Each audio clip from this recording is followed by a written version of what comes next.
I'm looking forward to seeing Ron Villano, and I'm looking forward to seeing Donna Drake speak, because I'm also a life coach, and I just am really curious to see what they bring to the table. So we're going to start out with a question for Ron Villano. Ron, helping the mind relax helps you let new thoughts in. How does hypnosis and hypnotherapy work? Well, hypnosis, number one, is to, I think the main purpose is to calm your mind. The more your mind is calm, the more you can empower yourself. The more you're empowered, the more you create change. But you can't do anything unless you have a calm mind. How many people here, your minds are racing all the time? I know yours is, so you didn't raise the hand, but I know it. Okay? I'm a bit of a psychic too. Okay? So when your mind is racing, you say to yourself, how do I calm my mind? Well, you do relaxation techniques. However, I think the hypnotherapy, what it does is it gets deeper into your subconscious. And by the way, if you do hypnosis, we don't turn you into a monkey. Okay? You know what's going on all the time. It just brings you down to a level. And it does take time to master it. But you can, and I will teach you also how to do your own self-hypnosis at home. You don't always need someone to do it for you. No, I did read Ron's book, and I was very, I felt very sad in why he had to write the book. But I understand what happens is sometimes people have a tragic event and they just don't know how to get out of this situation. And so with him, it was his vehicle to be able to write the book, and how he had to find the thing in life to be able to get him out of the depression that he was in. I've had the privilege of knowing Ron for several years, and I think what inspires me with him is having, obviously, what he has been through has taught me to appreciate all these things in life that I think would be so devastating. And what he's experienced is beyond devastation. And to be able to pull through and take something like that and be able to present it in a way to help people and not keep it in, I think is very inspiring. He's taught me on many occasions to sit back, reevaluate, go with the flow. Take in the positiveness of what every tragedy or circumstance may send my way, to be able to turn it and put a spin on it and learn from it. Learn from it, utilize it, and grow. Knowing yourself starts with the right tools. How does counseling begin to change your life? When you go to counseling, the key to understand, if you go to psychotherapy, you go to counseling, first off, you want your counselor to have licensing. You've got to have a licensed psychotherapist, otherwise you're not dealing with a professional. And if you go to counseling, you don't want to go there with problems. You want to go there to enhance your life. You want to go there to find out who you are. When you find out who you are, that's when all the other things become uncovered. I work on a three-step if you came to me. I work on uncover, recover, and then discover. So we're going to uncover what's going on. We're going to discover then what it is that maybe be good for you, and then we're going to recover from that, and then we're going to discover some new things. Most people like to start off with recovering and then discovering, and they forget about the uncover. And that goes along with doing inner child work. So counseling works, first off, if you want to go. If you don't want to go, it's never going to work. And believe me, there is no counselor around that's a magician. It's all about you. You have all the tools already.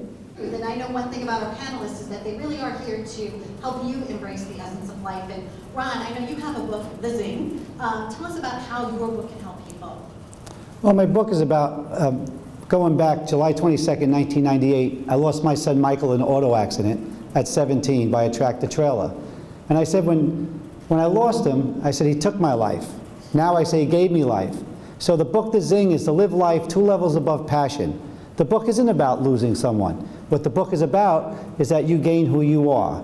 It has chapters in it called The Light Bulb. Those are certain people that are there in your life where they don't judge you. They're just there. They put a light on your life, and they're never going to tell you, I told you so.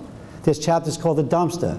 The reason why it took 10 years to write, Donna, is because it's easy to take something simple and make it complicated. Very difficult to take something complicated and make it simple. And that's what we did. So The Zing is about embracing the power of change. It's about living in the moment, about taking this moment is all you have. But see, to say live in the moment is very easy. You need the tools, just like an electrician. You can walk up to your door with his beautiful truck, have all the knowledge but has no tools on him, he's useless. Just like the guy who has all the tools and the right truck but don't have the knowledge, he's useless. So you need to gain the both. So in the Zing, it teaches you how to gain the both, how to have better relationships. But who's the best relationship you need to have it with? Yourself. Easy to say, difficult to press apply. So that's why you use different people to help you. I do. And you know, the key to success is to have willingness. Knowing your weaknesses is finding your strength. Your strengths you already know about. So live with the Zing. Check it out, we're out there, but the Zing will help you to live a life that's better. I met Ron a couple of years ago, and we were at an event, and it was kind of funny because we just hit it off right off the bat, and he was doing something called Embrace the Power of Change, where I helped him market it very much, and it was a huge success, and from that I've made tremendous relationships and friendships, and working with him and Judy, it's just been pretty much life-changing because the people that have been coming into my life now are around the same circle, and everybody is in the same kind of thought pattern. So I really feel that when I was doing that event, I had no idea what it was going to open me up for and how much change was coming into my life. Maybe yoga and meditation in that frame? Okay. Does that have any benefits? The question is, do you recommend, when you're talking about hypnosis or hypnotherapy, do you recommend yoga? Is that correct? Do you recommend yoga? It takes many tools to calm your mind, and whatever works for you is an easy thing to say, but not necessarily anything that works for you works. So once in a while you have to look into things like that. But yoga definitely, not only does it do that, but I think Dr. Pina would agree that also will help your body too, physically. So 2 in 1. To help you self-empower yourself. Basically, you need to make a change. If you're not going to change, nothing's going to change. You give everybody a tip that will, help empower them to just feel amazing when they leave this room. Well, my tip is the only way you're going to live life and enjoy it the most is by embracing change. Change is happening 24 hours a day. The only thing you know for sure is that you don't know the next second. No one here knows the next second. So what I say is, in order to have the change, I give you a very simple task. Try this every time I speak. I try to give this task out. It's a fun one. How many people here make their beds every single morning? Okay, starting this week, tomorrow, for the whole week, don't make your bed. Now that's a simple task, and if you can't do that, think about it. That's a small change. How many people don't make their beds every morning? Make your bed starting tomorrow morning, every single morning. And I'm telling you, do that for 7 days, and you're creating something that you never did before, is you're starting to trick your mind, and you're starting to come out of where you've been, and that's stuck. The only way you can get change, the only way you can be part of change and embrace it, is you need the tools. You can never get it with mantras. You need the tools. How many people have tried change and you haven't been able to do it? Loads, right? Don't raise your hand, but loads of you, right? So the way you can get it, remember, if it's not working, try something different. What's the definition of insanity? Okay, how many people are doing that? So there's your answer. Okay, thank you very much. I appreciate it. Thank you, Donna.